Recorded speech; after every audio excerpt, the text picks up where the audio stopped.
missing something.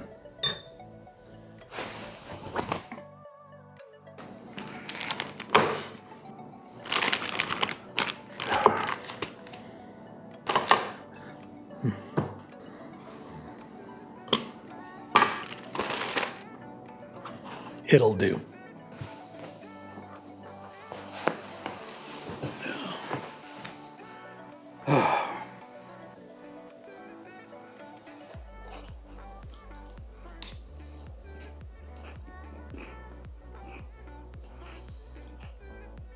Oh, this isn't gonna do it all.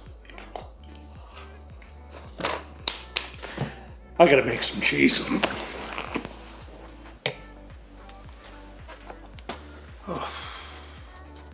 Well, not right now, of course. I mean, there's still a lot of stuff to do, which is kind of why I'm making this video. I did want to give everyone a quick update of what was going on, where I'm at, let you know what my next steps are. I wanted to answer some of your questions. Those of you who are already on the list and have put in some questions, I wanted to answer some of those, both the serious ones, the entertaining ones, and a couple of the ridiculous ones, because they're just funny. How you can help, because I'm gonna need your help. But first, if you're not on my distribution list yet, you need to get on it, because the rest of the video will be shared in an unlisted link to those folks. So you wanna know what's going on, you really do wanna sign up to that list. So there'll be a link in this short video's description, whether it be on YouTube or Instagram. Go to it, sign up. Well, really, we'll wait. And then you will get an email, of course, to the link to the full video. So anyway, chop chop. All right, now that they're gone, it's just us cool kids. I did, like I said, I wanted to update you. Of course, the big thing is, yeah, I want to make some cheese. And a lot of things have happened since I last was making cheese that have changed, that make it really exciting for me. But before we get into that, I did want to take a brief moment to talk to you about Dustin and Rachel over at Loaf and Honey. They're people I'm going to be making cheese with. Co-packing is the buzzword. And I really wanted to talk about them, what they're doing at their plant, and what they want to do to kind of help grow the artisanal cheese industry here in Manitoba, which is almost non-existent. And part of that is because of the policy structure we live under. And so they've been trying to get a petition together, and you can find it at Cheesemongers. I'll put a link somewhere in the description or in the email I sent you guys to let you know where you can sign this petition. I know at the Cheesemongers, any of the friends who come over to my place for dinner, that will be on their plate before they get any food. But what it really is that what Dustin and Rachel are looking for, and what I would be looking for, what anyone who is really interested in having a more homegrown, total food system here, at least on a local market level, wants is, so let's say, streamlining of the rules, although I prefer to think of it as more right sizing of the rules for the right size of business and risk, really. Right now, because we live and eat in an industrial food system where it's trucked from all over Helseth Acre, yeah, we need really strict regulations so that if something gets into the system, E. coli, listeria, whatever, that you can track it down quite quickly, because something coming out of some of these big corporate agglomerations can affect thousands of people or tens of thousands or hundreds of thousands so quickly. They really are, to use the truck analogy, they really are a big semi that could take out a whole bunch of people all at once and need and have certain rules in place. For the artisanal cheesemaker who's literally dealing in versus the millions of kilograms, the hundreds of kilograms a year, the rules become kind of way outsized and I personally believe inappropriate, and certainly not level to outsized to the risk that an artisanal cheesemaker or any kind of artisanal food processor could really have on people. And so that's what Dustin and Rachel are going after. They really want the right sized rules for the right size of business with the right size of risk. Because right now, all these artisanal cheesemakers, such as there are in Manitoba, they're really riding bicycles. Why are we using rules that are meant for semi-trailers on somebody riding a bicycle? And I'm not saying that they shouldn't have any rules. It drives me mental when a cyclist is on a sidewalk, but that doesn't mean I want them, you don't see us saying, oh, that bicycle really should have air brake certification, that bicycle rider, because I think it's so important and it helps us all. You want more food choices and more local food choices, then we need to start focusing the regulatory regime and applying it appropriately. And again, right sizing it. Again, I just like on the roadway, I do want cyclists to follow some rules. I just want them to follow the right rule. So anyway, I really think it's important that you sign that petition and that you talk to your MLAs, talk to your neighbors, saying, hey, we can do these things a little differently and better. Okay? All right. Now that that political message, which was approved by me, is over, let me get to business. First of all, before and stick around to the end when I actually tell you about my, cost and probable dates and everything. But I did want to answer some great questions. We've got a lot of people who already signed up to be on the cheese list, and they had some great comments, great words of encouragement. And also some great questions. You know what? One person was, "Do it, Rob. You have a natural talent." Yes, I do. Not really. Human beings have been doing this between 6,000 and 9,000 years. I'm just the latest in a long line of, well, how tough can it be? It's milk. It's milk's leap to immortality. It wants to do it on its own. Of course, I put this video out on New Year's Eve, but one person still at 2 o'clock in the morning managed to get their CRAP together and go, too much bubbly for anything but yay, which I think is awesome. Here's one of the questions that I thought was really important and I did want to answer. Somebody was asking about nutritional labeling, and specifically sodium. My first batch and even the first few batches, I won't be at that level where I can basically get that kind of income stream, where I can really kind of get that appropriate level of testing where I could say, it's this many calories, it's this much. But what I will do on every batch, on every container, will be the Manitoba Ag requirements or Manitoba Health requirements of the ingredients themselves in the order of their, oh, for crying out loud, in the order of their prevalence by weight. So that will be there. What I can do, and you know what, this is something I'll look into to see in the way that I can give you a decent estimation of sodium without trying to be too specific, or, and again, it'll be a decent estimation based on industry standard of, hey, you put in this much salt, this much time, et cetera, probably about this much sodium per 100 grams.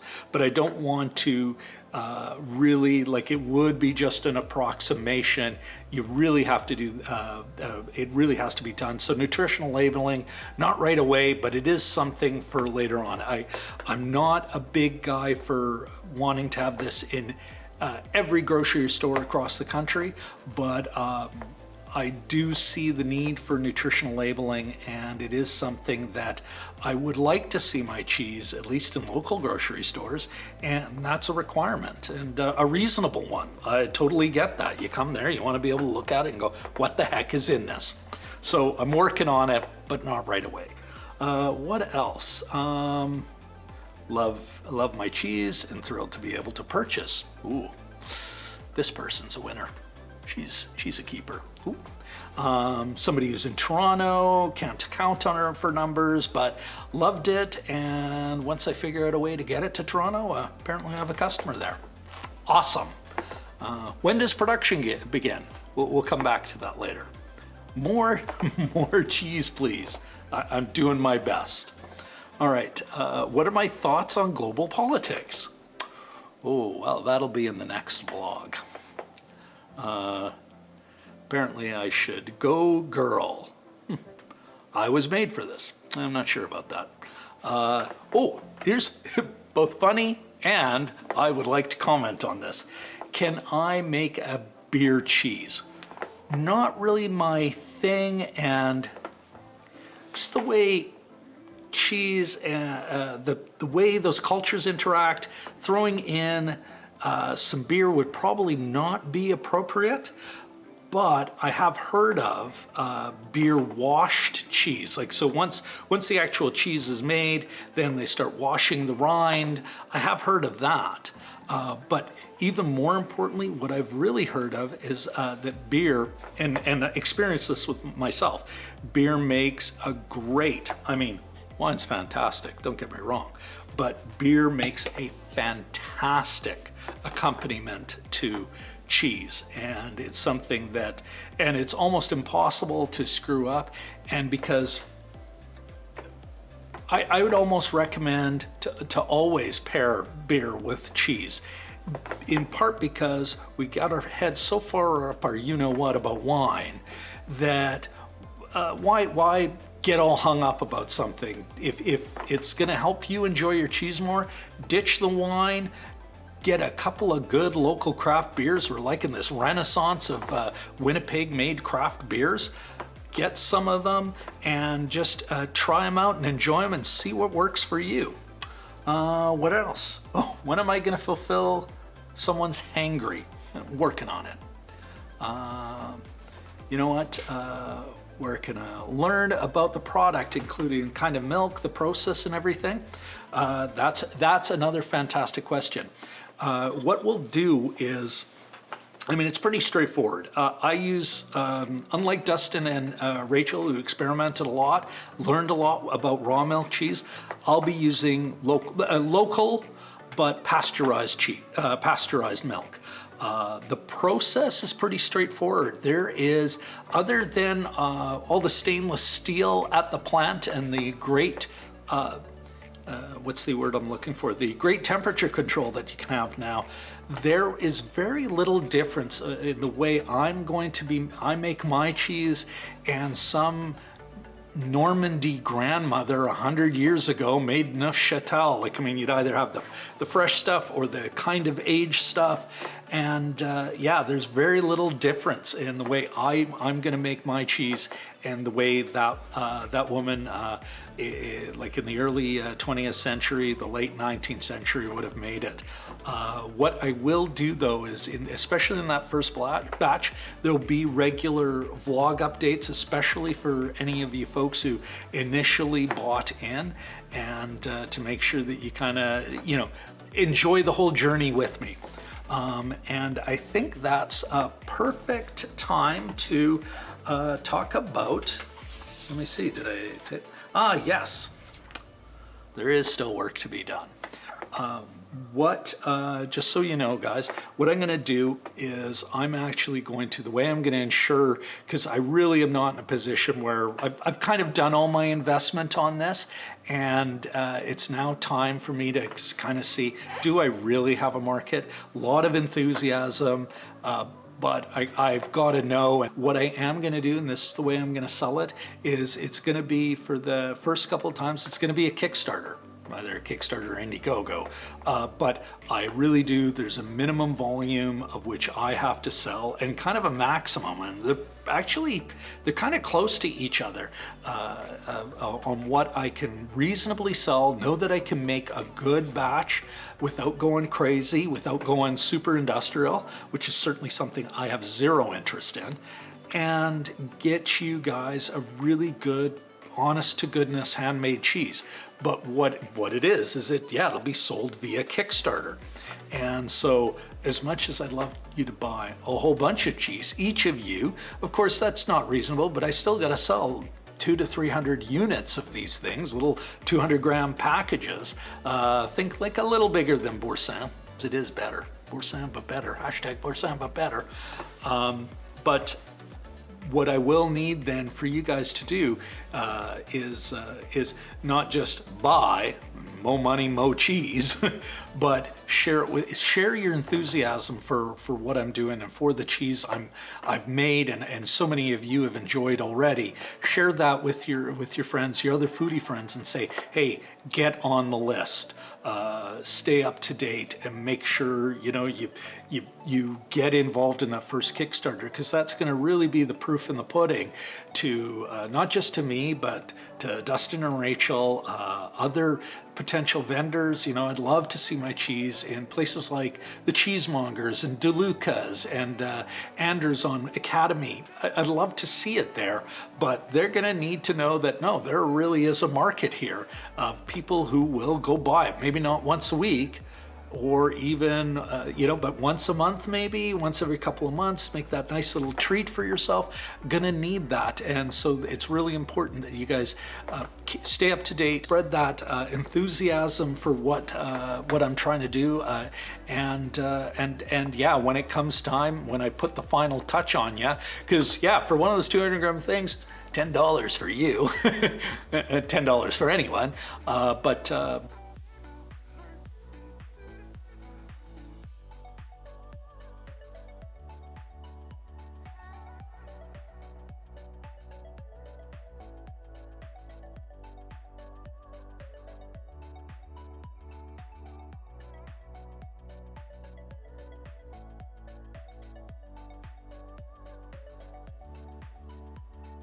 okay. Anyway, I think that's about it for now. You know what? I think that's about it. I gotta go see if I can't get some cheese made for you guys. Bam! That's what the cool YouTubers do. They go, I've been in your waters. And cut. Cut.